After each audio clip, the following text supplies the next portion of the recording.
What's your advice on the topic of guilt in returning to work and leaving your children for the first time? To acknowledge the guilt, to feel the guilt, acknowledge it, cry about it at night, do whatever you need to do to acknowledge the guilt, but recognize it's not an effective feeling to getting on with your life, to moving on, that your children are going to be fine. You need to trust that your children are going to be fine. You need to say to them before you leave each morning, I love you and you're going to be great, and walk out that door. But if you're feeling guilty and you're feeling like you can't do it, you're teaching your children something. That's not a very, I don't think, a very effective lesson for them. So acknowledge the guilt, cry about it, do whatever you need to do, seek out help, and then do what you need to do to be a healthy working mother outside of the home.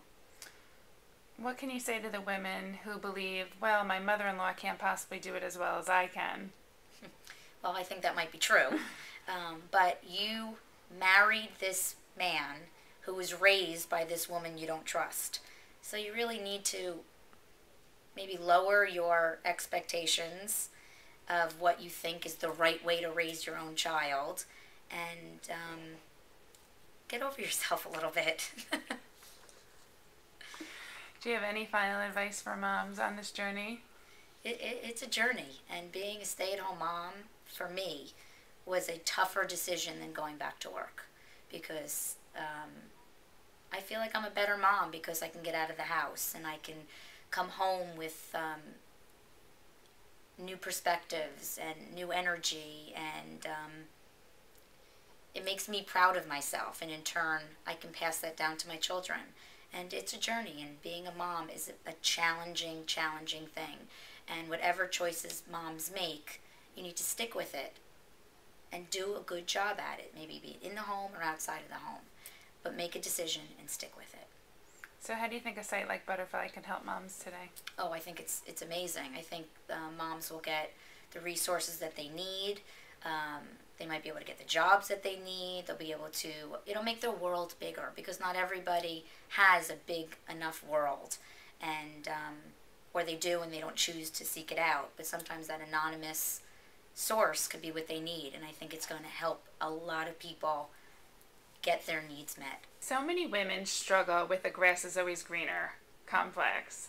The stay-at-home moms think the full-time working moms have it better. The full-time working moms envy the stay-at-home moms for being able to lunch and go to playgroups. How can you advise these women so it's sort of not an envy or a jealousy that continues to exist?